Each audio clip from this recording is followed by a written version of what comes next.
everyone, welcome back to my YouTube channel. Today we discuss about Meniere's disease. It's a medical surgical nursing topic. Okay, it is a disorder of inner ear that is known as idiopathic endolymphatic hydrops. ये disorder inner ear का disorder है Meniere's disease. हमारे years में 3 parts होते हैं, outer ear, middle ear and inner year. ये inner ear का disorder है जो कि आइडियोपैथिक एंडोलिम्फेटिक हाइड्रॉप्स के नाम से भी जाना जाता है. इट डिसऑर्डर इन विच इस डिसऑर्डर में it can affect the auditory and vestibular system.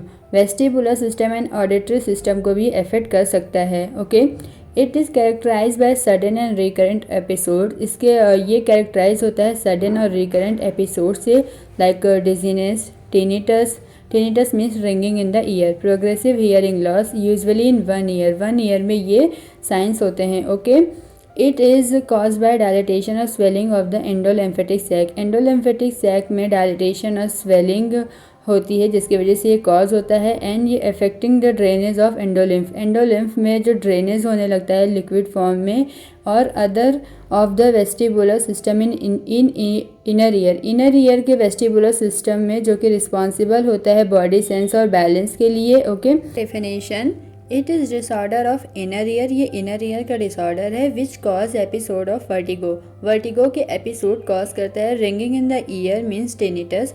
Feeling of fullness से फीलिंग होती है, 1 और बोथ ईयर्स में हो सकती है. प्रेशर फील होता है ईयर्स में. फ्लैक्चुएटिंग हियरिंग लॉस जैसे सिम्टम्स होते हैं. क्लासिकल ट्रायड साइंस होते हैं जिसके थ्रू हम मेनियर्स डिजीज़ को डिफाइन करते हैं. Vertigo, tinnitus and sensory neural hearing loss जैसे अगर किसी पेशेंट में सिम्टम्स हैं या साइन हैं तो उसे हम क्लासिकल ट्रायड साइन में लाएंगे एंड डिफाइन करेंगे मेनियर्स को. रिस्क फैक्टर्स क्या होते हैं? Excessive alcohol abuse, excessive smoking, allergy और stress, any type of respiratory infection है जिसके भी रिस्क चांसेस होते हैं मेनियर्स होने के. एंड सर्टन मेडिकेशंस का यूज़ करते हैं लाइक एस्पिरिन. जेनेटिक रिस्क भी होते हैं. एबनॉर्मल इम्यून सिस्टम रिस्पॉन्स होता है. वायरल इन्फेक्शन अगर एनी टाइप का है जिसकी वजह से भी मेनियर्स होने के चांसेस होते हैं. कॉजेज़ इसके अननोन होते हैं बट मिडिल ईयर इन्फेक्शन और हेड इंजरी जैसी कंडीशंस अगर हैं इसके वजह से भी मेनियर्स कॉज हो सकती है. एंड नेक्स्ट है pathophysiology.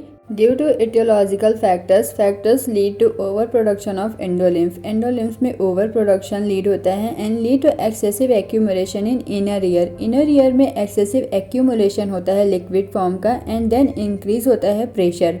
Then rupture of inner membrane rupture हो जाती है इनर ईयर की. देन उसके बाद ट्रायड साइंस ऐसे सिम्टम्स कॉज होते हैं. ओके, साइनस सिम्टम्स क्या होते हैं? ओटोरिया मीन्स कि drainage of liquid from the year से लिक्विड जो होता है वो ड्रेन आउट होता है. Ringing in the year, severe dizziness, fullness in both year, hearing loss, nausea and vomiting, headache और स्वेटिंग जैसे साइनस सिम्टम्स होते हैं.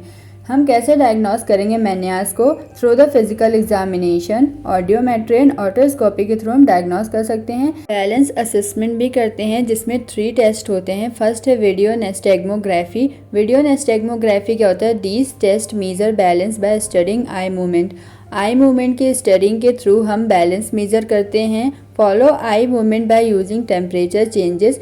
टेम्परेचर चेंज करके हम आई मूवमेंट्स को फॉलो करेंगे एंड इनर ईयर में क्या रिएक्शन ट्रिगर हो रहा है वो देखते हैं. हेल्थ केयर प्रोवाइडर्स जो होते हैं वो यूज़ करते हैं warm and cold air water in the ear for the caloric test. Caloric test के लिए हेल्थ केयर प्रोवाइडर्स होते हैं वार्म और कोल्ड वाटर यूज़ करते हैं जिससे हम इनर ईयर रिएक्शंस को जान पाते हैं.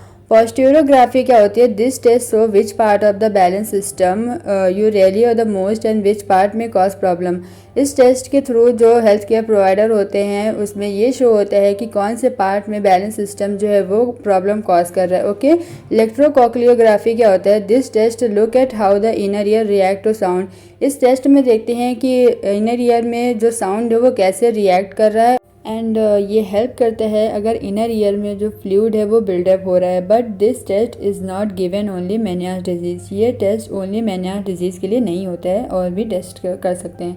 ट्रीटमेंट क्या है? No cure exist for Meniere's disease. इसका कोई एग्जिट ट्रीटमेंट नहीं है मेनियर्स डिजीज़ का, but some treatment can help like medicine for vertigo के लिए मेडिसिन मोशन सिकनेस मेडिसिन है मैक्लीजाइन, एंटीवर्ट और diazepam Valium. Okay, anti nausea medicine है प्रोमेथाजाइन.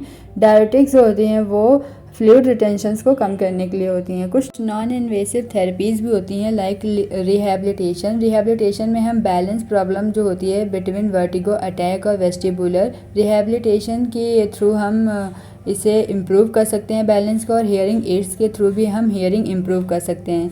सर्जरी भी कर सकते हैं। सर्जरी की रिक्वायरमेंट तब होती है जब डिजीज़ बहुत ज़्यादा सीवियर हो जाती है।